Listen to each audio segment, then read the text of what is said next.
Wisdom, the final frontier to true knowledge. Welcome to Wisdom Trek, where our mission is to create a legacy of wisdom, to seek out discernment and insights, to boldly grow where few have chosen to grow before. Hello, my friend. I am Guthrie Chamberlain, your captain on our journey to increase wisdom and create a living legacy. Thank you for joining us today as we explore wisdom on our second millennium of podcast. This is day 1351 of our trek, and it is Worldview Wednesday. Creating a biblical worldview is essential to have a proper perspective on today's current events. To establish a biblical worldview, you must have a proper understanding of God and His Word. Our focus for these several months on Worldview Wednesday is mastering the Bible through a series of brief insights. These insights are extracted from the book by the same title from one of today's most prominent Hebrew scholars, Dr. Micheal S. Heiser.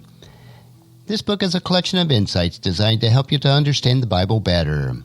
When we let the Bible be what it is, we can understand it as the original readers did and as the original writers intended. Each week we will explore two additional insights. Today is Mastering the Bible, Psalms, and Proverbs. Our first insight for today will be insight number 49. Proverbs are neither prophecies nor promises. Bible interpretation can be a lot like rendering a verdict in a court case. A jury has to have the data, the factual material relevant to the case at hand. It then needs to frame that data in a most coherent way. The goal is to declare guilt or innocence beyond a reasonable doubt, which is to be convinced that any other interpretation of evidence is unreasonable. Jury decisions can go terribly wrong, however, when some crucial point of data is omitted or overlooked in its deliberation. The same thing is accurate for understanding the Bible. A good illustration is the nature of biblical proverbs. Proverbs are pithy sayings or statements that are, by and large, accurate in everyday life. The proverb is a well-known literary genre in all cultures because people in all human cultures want to live wisely and get the most out of life. No one expects a proverb to always be true. That isn't its nature. Likewise, biblical proverbs are not true in all cases. They are, like all other proverbs, mostly true. They are truisms. Because a proverb is a condensed piece of wisdom, it cannot address all the contingencies that could occur with respect to the circumstance it addresses. By design, that isn't its purpose. For example, consider Proverbs chapter 1, verse 33. But all who listen to me will live in peace, untroubled by fear of harm. It simply isn't the case that all godly people live in peace and never have fears. Even when the righteous trust God with the outcome in an awful expectation or event, such as physical violence, they cannot cease being human and suppressing the fear reflex.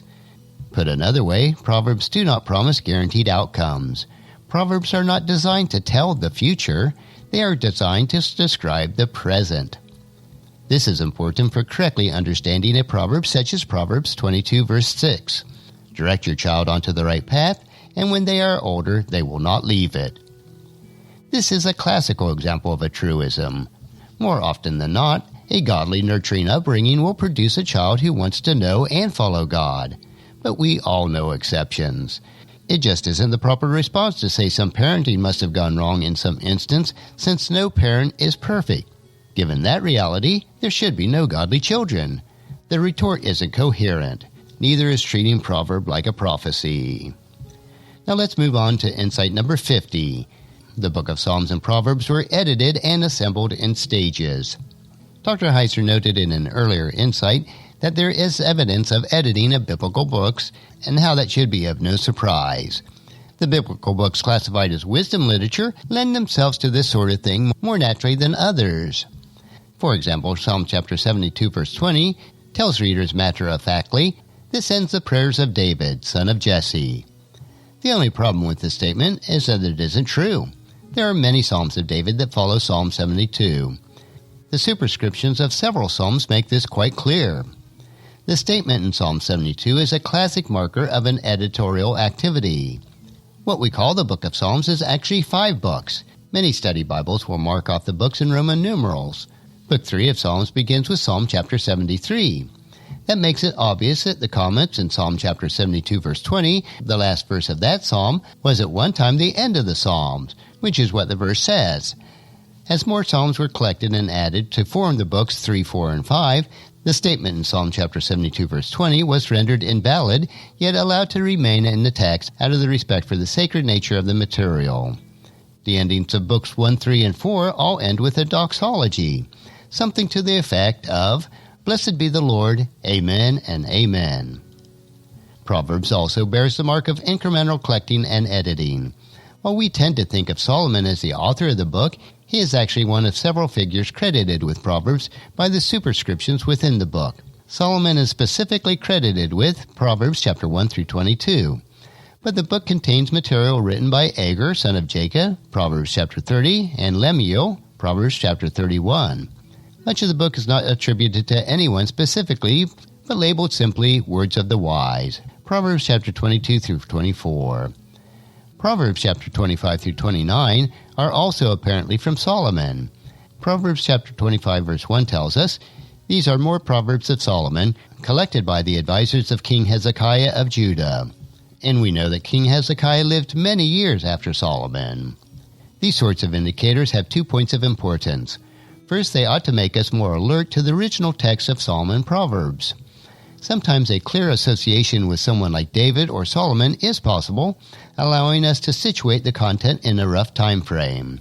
But in many instances, it isn't obtainable, so we ought not to relate a psalm or a proverb to a specific person or situation for interpretation. Second, they are visible testimony on how interpretation really worked. Inspiration occurred over time and through the use of human hands.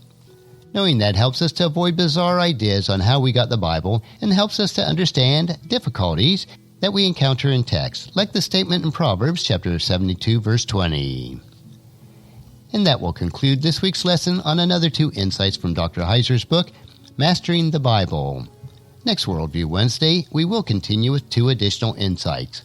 I believe that you'll find each Worldview Wednesday an interesting topic to consider as we build our biblical worldview. Tomorrow we will continue with our 3-minute humor nugget that will provide you with a bit of cheer, which will help you to lighten up and live a rich and satisfying life. So encourage your friends and family to join us and to come along with us tomorrow for another day of Wisdom Trek, Creating a Legacy. If you'd like to listen to any of the past 1,350 treks or read the Wisdom Journals, they are all available at wisdom-trek.com. And I encourage you to subscribe to Wisdom Trek on your favorite podcast player so that each day's trek will be downloaded to you automatically. And thank you so much for allowing me to be your guide, your mentor. But most importantly, I am your friend as I serve you through the Wisdom Trek podcast and journal. And as we take this trek of life, together let us always live abundantly, love unconditionally, listen intentionally, learn continuously, lend to others generously, lead with integrity, and then leave a living legacy each day. I am Guthrie Chamberlain, reminding you to keep moving forward. Enjoy your journey, and then create a great day every day. See you tomorrow.